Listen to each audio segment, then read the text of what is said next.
Hey, Busy Bees. Today we are back with another chapter in our My Weird School series. Book 2, Mr. Klutz is Nuts by Dan Gutman. But before we get into our chapter of the day, we're going to get into our riddle of the day. So the riddle of the day is, what is the saddest piece of clothing? Okay.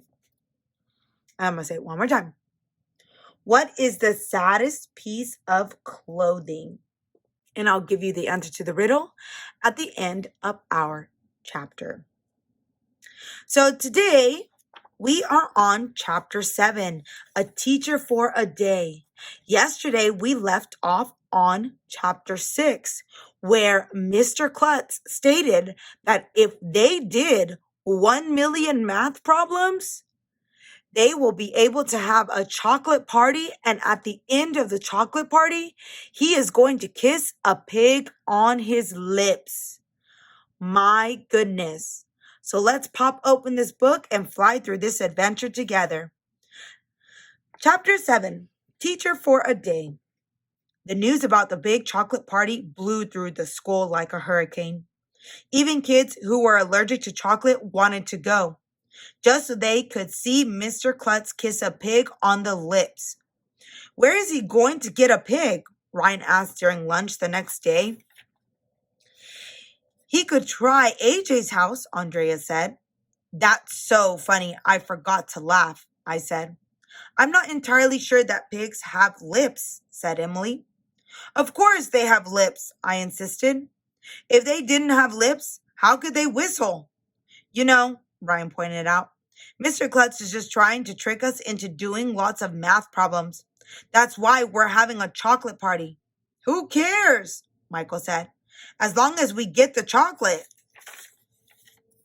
I think that only students who do math problems should be allowed to come to the chocolate party, said Andrea. Could you possibly be any more boring? I asked her. As it turned out, everybody was doing math problems. The whole school started doing math problems like crazy. Even Ryan. You would have thought that Mr. Klutz was giving us gold and diamonds instead of chocolate. I did math problems for 20 minutes last night, Ryan bragged while we were waiting for Miss Daisy after recess. Oh, yeah? Michael said. Well, I did math problems for 40 minutes last night. 40 is twice as many as 20. See? I just did another math problem right there. Well, I did math problems for an hour last night, I said. That's 50 whole minutes. An hour is 60 minutes, dumbhead, Andrea told me. I was going to tell her that 60 Minutes was a TV show my parents watched, but Mr. Klutz suddenly burst into our classroom.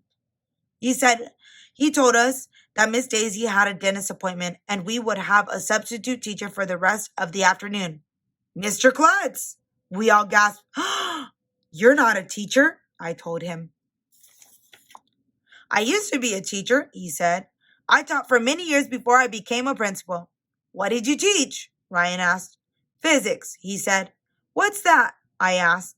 Is that like phys ed? Asked Michael. Mr. Klutz, do you know that this is second grade? Andrea pointed out. Physics is something high school students study. Poppycock, said Mr. Klutz. You're never too young to learn something new. You may find you're smarter than you think. Well, if you say so. Physics is the study of motion and energy and force, he said. For example, if I take a blackboard eraser in one hand and a book in the other hand and I drop them at the same time, which one will hit the floor first? The eraser, I said. It's smaller and lighter, so it will fall faster. Just like small, light kids run faster than big, heavy kids. No, the book will hit the floor first, insisted Ryan. Bigger and heavier things build up more speed than little things. I think they'll both hit the floor at the same time, said Andrea. Let's do a test, said Mr. Klutz. He put the eraser in his left hand and a paperback book in his right hand. Then he climbed on the top of Miss Daisy's desk and held both objects in the air. Then he dropped them. The eraser and the book hit the ground at this exact same moment. I told you so, said Andrea. I think I hate her more every day. According to the laws of physics, all objects fall at the exact same rate, Mr. Klutz told us. See, you're learning physics in second grade. Wait a minute, said Michael. That's not a fair test because the eraser and the book are almost the same size and weight. Yeah, Ryan said. Try it with different objects. Okay, Mr. Klutz said as he picked up a pencil off Miss Daisy's desk. Then he went over to the windowsill where Miss Daisy kept her collection of stuffed animals. He picked up a giraffe that was almost as big as I am. Would this be a fair test? He asked. Yeah, we all shouted. Now, which object do you think will hit the floor first? He said as he climbed up on the top of Miss Daisy's desk again. The pencil, some of us shouted. The giraffe, other kids yelled. I think both will hit the floor at the same instant, said Andrea. Okay, let's do a test, said Mr. Klutz. As he raised both arms in the air, Mr. Klutz put his foot on a crayon and was sitting on Miss Daisy's desk. It rolled a little. His foot slipped. He wobbled for a moment, trying to keep his balance. Then he pitched headfirst off the desk. Watch out!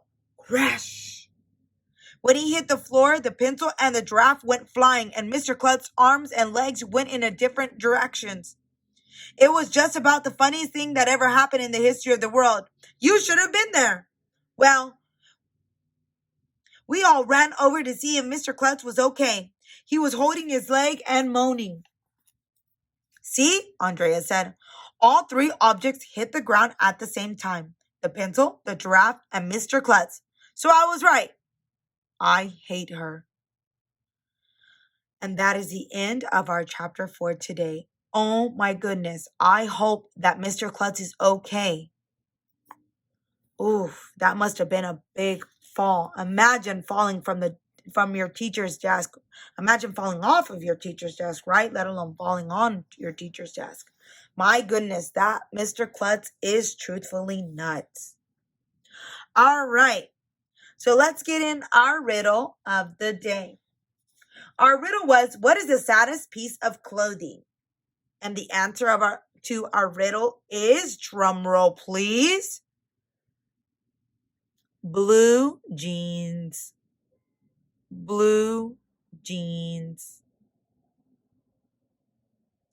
And the answer of our riddle is, drum roll please, blue jeans. Blue jeans. Do you get it? Because the jeans are blue. I thought that one was too funny. If you like this video, give it a like. And if you'd like to follow along for more adventures, hit that subscribe button. And I will see you on the next one.